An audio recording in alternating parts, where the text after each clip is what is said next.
अर्णोराज। अजयराज के बारे में कहा जाता है कि अजयराज अपने अंतिम समय में संन्यास ले लेते हैं, अपने पुत्र अर्णोराज को ये सौंप देते हैं। पुष्कर के आसपास में जंगल हुआ करता था, पुष्कर के आसपास के जंगलों में चले गए थे। हम पढ़ते हैं कि सनातन संस्कृति कहती है कि ब्रह्मचर्य, गृहस्थ, वानप्रस्थ और संन्यास आश्रम की व्यवस्था करती है। और अंतिम समय में व्यक्ति समाज से पूरी तरीके से कट के जंगलों के अंदर जाके ध्यान मग्न हो जाया करता था, सांसारिक मोह माया से अपने को अधिकाधिक दूर करने का प्रयास किया करता था। ऐसा कुछ अजयराज ने किया और अपने बेटे अर्णोराज को शासन देकर यहां से चले गए। चूंकि तुर्कों के लगातार उधर से अटैक होते जा रहे हैं, गोविंद थर्ड फरिश्ता के अनुसार उनको मारवाड़ के अंदर रोक देता है। अजयराज उन गर्दन मतंगों को हराता है, पर वो भी हार मानने वाले कहां थे, वो गाजी थे। उनका उद्देश्य धर्म का प्रचार प्रसार करना था और ऐसे उद्देश्यों के लिए वो बार बार आना पसंद करते थे। एक बार फिर वो लोग अजमेर तक आ जाते हैं। अजमेर में अर्णोराज उन्हें भयंकर भयंकर तरीके से हराता है। अजमेर की वह भूमि 1135 ईस्वी में जहां पर उसने तुर्कों की सेना को हराया था, उन तुर्कों के रक्त से लाल हो गई थी। भागते हुए तुर्कों को इस गर्मी सहन नहीं कर पाए थे और उनकी मृत्यु हो गई थी। रेत के दौरों में पड़ी हुई उनकी लाशें ग्रामीणों ने बाद में जला दी थी। भयंकर रक्तपात वाला युद्ध हुआ था जब वो तुर्कों को हरा देता है 1135 में। जिस स्थान पर वो युद्ध हुआ था, चूंकि वह भूमि रक्त से लाल हो गई थी, इसलिए उस भूमि को धोने के लिए, उसे स्वच्छ करने के लिए वहां पर एक झील का निर्माण करवाया गया, जिसको हम आना सागर झील के नाम से जानते हैं। उन्हें आनाजी कहा जाता था। अर्णोराज का नाम आनाजी तो अपने ही बना दें, चलते ही बना दें अपने। तो आनाजी ने अजमेर में वह झील बनाई जो आना सागर झील है, जहां पर चंद्रा नदी का पानी इकट्ठा किया जाता था। पुष्कर के जंगलों की तरफ से कोई चंद्रा नदी आती थी, उसका पानी इस झील के अंदर डाला गया। क्यों ऐसा किया गया? क्योंकि इसने इसी स्थान पर तुर्कों को हराया था।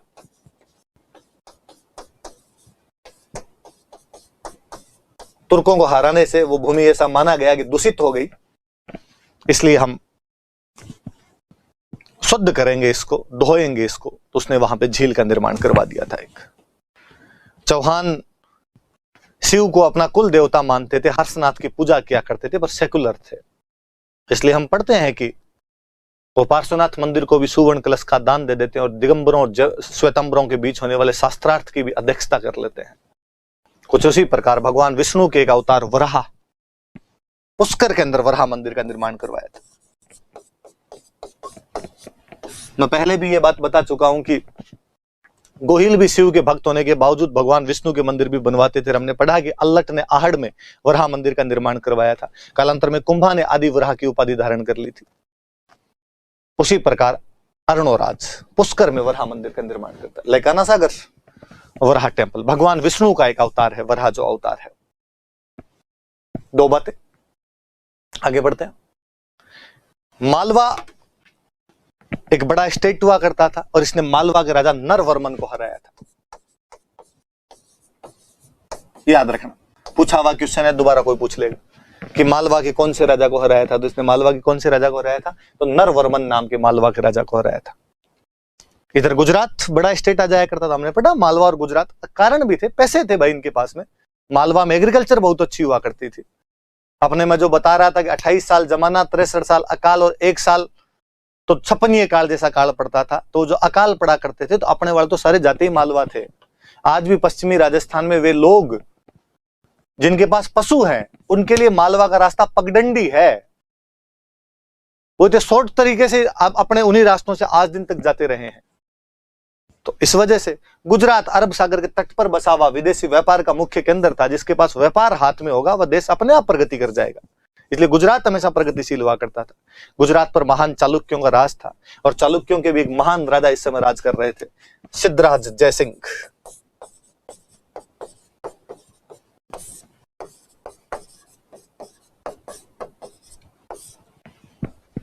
सिद्धराज जयसिंह यहां पर राज कर रहा था। हराता है, सिद्धराज जयसिंह को हरा देता है और हराने के बाद में सिद्धराज जयसिंह संधि करता है इससे और अपनी बहन की शादी इसके साथ कर देता है, कांचन देवी।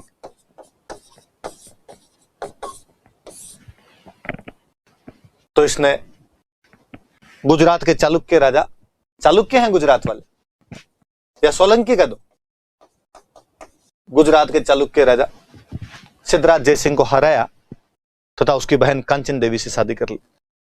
पर सिद्धराज जयसिंह भी कहां चुप बैठने वाला था, उसने थोड़े दिनों में वापस अटैक किया।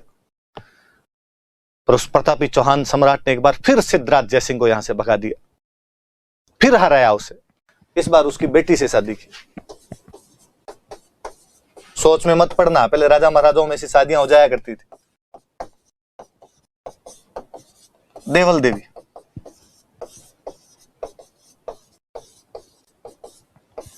हालांकि कई इतिहासकार कहते हैं कि नहीं भाई ये बात झूठी है, उसके देवल देवी नाम की तो कोई रानी थी नहीं, पर चूंकि अगली कहानी से जुड़ती है इसलिए हम पढ़ लेते हैं। अगली कहानी यह है कि सिद्धराज जयसिंह के बाद में यहां पर राजा बना कुमारपाल। कुमारपाल चालुक्य, सिद्धराज जयसिंह का गोद लिया हुआ बेटा, महान सम्राट हुआ गुजरात का कुमारपाल चालुक्य। कहते हैं कि कहानी यह है कि सिद्धराज जयसिंह और देवल देवी एक दिन चौपड़ पासे का खेल खेल रहे थे, हंसी मजाक कर रहे थे, और हंसी मजाक करते करते दोनों ने एक दूसरे के वंश की आलोचना करनी शुरू कर दी। देवल देवी चौहानों को बुरा बताए और सिद्धराज जयसिंह चालुक्यों को नीचा दिखाया। चालुक्यों को उसने ज्यादा नीचा दिखाया। उसने कहा तुम कहां बोल रहे हो, तेरे बाप को 2 बार हरा के भेजा हुआ मेरा, तुम बुआ भतीजी तो आई उस हार के चक्कर के अंदर हो इधर। देवल देवी को गुस्सा आया। देवल देवी ने अपने भाई कुमारपाल को भड़काया कि भैया ससुराल में ताने सुनने को मिलते हैं, खून पानी हो गया है क्या तुम्हारा, बदला नहीं लिया जाता। और कुमारपाल चालुक्य एक बड़ी सेना लेकर आता है। आबू के निकट एक युद्ध होता है। आबू के निकट युद्ध के अंदर कुमारपाल चालुक्य सिद्धराज जयसिंह को हरा देता है। उसका हौसला बढ़ता है, वो पुनः आगे बढ़कर आता है, अजमेर को घेर लेता है। अरुणोराज को संधि करनी पड़ती है। संधि में जो हारे वो तो अपनी पुत्री की शादी करे। इस बार उल्टा हुआ, अरुणोराज ने अपनी बेटी जालहन देवी की शादी इसके साथ की।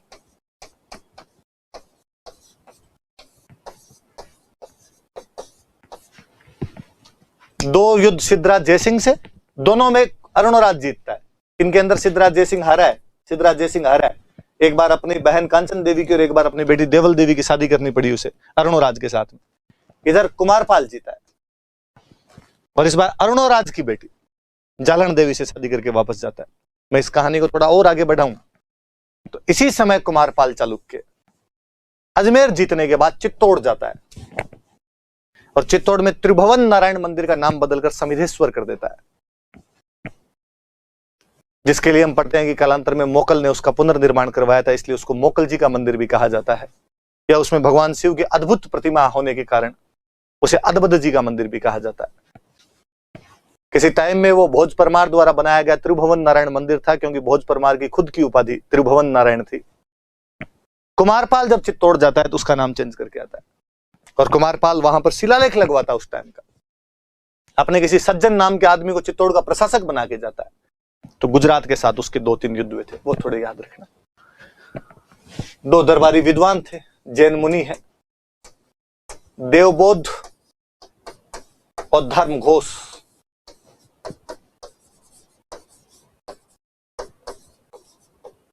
जैनों की खूब ही रखता था अरुणोराज भी, और जैनों की एक शाखा होती है खड़तरगच्छ। इस खड़तरगच्छ शाखा के जो जैन थे उनको लैंड ग्रांट दिया था, इसने भूमि अनुदान दिया था। ये बात भी याद रखना। तो अरुणोराज जी के बारे में मैं वापस बताता हूं, देखो देखना इधर। तुर्कों को हराने के बाद में 1135 ईस्वी में तुर्कों को जब हरा दिया तो उस स्थान पर आना सागर झील का निर्माण करवाया अजमेर में, और पुष्कर के जंगलों से आने वाली चंद्रा नदी का पानी रोककर उसमें डाला गया। पुष्कर में वराह मंदिर का निर्माण करवाया था, जो कि भगवान विष्णु का मंदिर है। मालवा के राजा नरवर्मन को हराया। गुजरात के राजा सिद्धराज जयसिंह को हराकर गुजरात की राजकुमारी कांचन देवी से विवाह किया। कालांतर में सिद्धराज जयसिंह को पुनः हराकर उसकी बेटी देवल देवी से शादी की। हालांकि कई इतिहासकार इसको सही नहीं मानते कि ऐसा कुछ हुआ था, पर बाद में वो कुमारपाल चालुक्य से हार गया था और उसे अपनी बेटी जालहन देवी की शादी कुमारपाल चालुक्य से करनी पड़ी। कुमारपाल चालुक्य इस समय चित्तौड़ के अंदर गया था और भोज परमार द्वारा बनाए गए त्रिभुवन नारायण मंदिर का नाम बदलकर समिधेश्वर मंदिर कर देता है और वहां पर इस आशय का एक अभिलेख भी लगवाता है। ये इतनी बात है। और अरुणराज के दरबार में देवबोध और धर्मघोष जैसे विद्वान थे। खड़तरगच्छ संप्रदाय के जो जैन होते हैं उसको उन्होंने लैंड ग्रांट दिया था या भूमि अनुदान दिया था। इतनी बातें आप याद रखना। ये बातें आगे वाली बातें हम कल पढ़ेंगे। Thank you.